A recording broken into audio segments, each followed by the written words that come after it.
On January 18th, 2025, around 3 p.m., a visibly anxious man named David Miller walked into the precinct of the Houston Police Department in Texas, accompanied by his in-law. He approached the officer on duty and reported that his wife, Amanda Miller, had been missing for the past 2 days. Amanda's mother, Linda Carter, explained that on January 16th, she had tried calling her daughter multiple times, but there was no response. At first, she assumed Amanda might be busy preparing for the ongoing holiday weekend, but as an entire day passed without any callback, her concern began to grow. The next day, she tried again.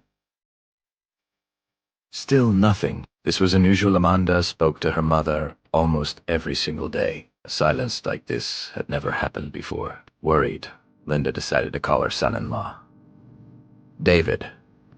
What David told her only made things worse. He claimed that Amanda had left the house after an argument and hadn't returned since. He assumed she might have gone to her parents' home, but she never showed up there either. Now, 2 days had passed. No calls, no messages, no trace.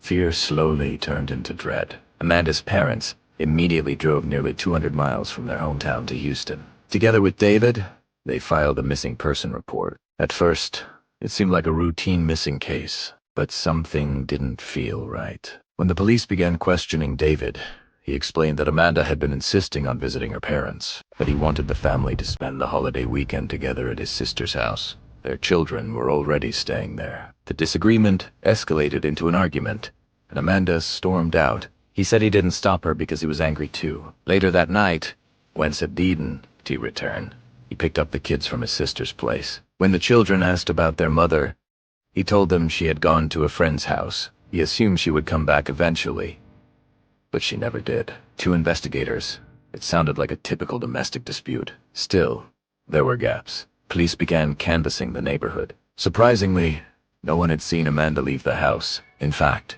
most neighbors barely knew the family, despite them living there for years. They were quiet, reserved, and kept to themselves. That raised suspicion.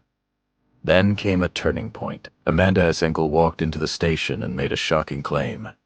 She is not missing. David killed her. He told police that David had indirectly hinted at it during a private conversation.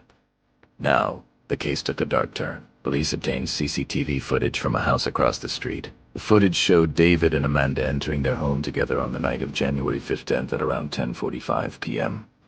But after that, Amanda was never seen leaving the house again. That was enough for investigators to bring David in for intense interrogation. At first, he stuck to his story, repeatedly, calmly.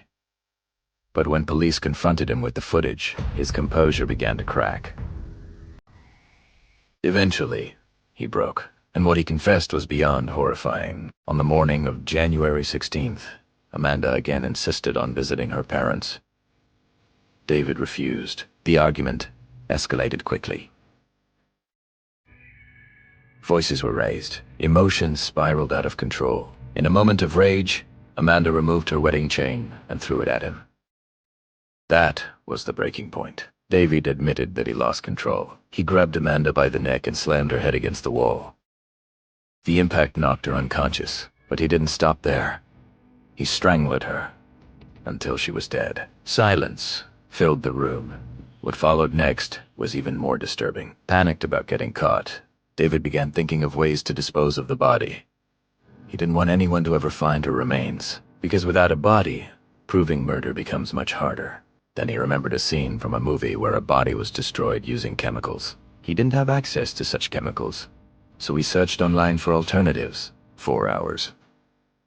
Finally, he decided on something unthinkable. He dragged Amanda's body into the bathroom, removed her clothes, and began dismembering her using a kitchen knife, piece by piece. He then attempted to destroy the remains by boiling some parts and burning others on the stove. The smell quickly spread throughout the house.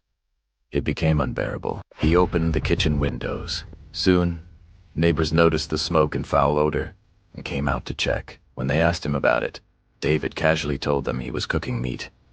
They believed him and walked away. Inside the house, the horror continued. Once the flesh softened from boiling, He crushed the remaining bones into powder using a heavy tool. He disposed of the remains in multiple ways, flushing some down the toilet and dumping others in a nearby lake miles away. Afterward, he spent hours cleaning the house with bleach and disinfectants, making sure there were no visible traces left. Then he locked the bedroom where the murder happened. Later that night, he went to his sister's house and brought his children back home. The children noticed a strange smell. They asked about their mother again. David lied. He told them she was visiting a friend. Days later, he filed a missing report, as if nothing had happened. After his confession, forensic teams searched the house using advanced detection methods. Though the crime scene had been cleaned, they found traces of blood in the bathroom. Multiple items were seized: knives, cleaning supplies, and containers. DNA samples were collected from the children and Amanda's mother for comparison. However, the biggest challenge remained. There was no complete body. Without it, the case would rely heavily on circumstantial and forensic evidence. Police believe this was not a crime of sudden rage, but a planned act.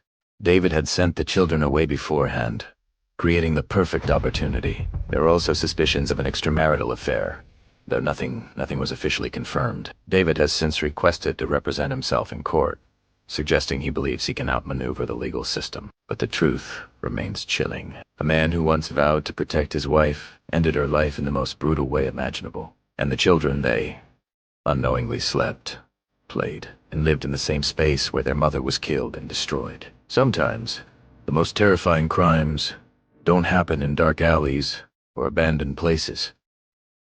They happen inside homes, behind closed doors, where everything looks normal until it isn't.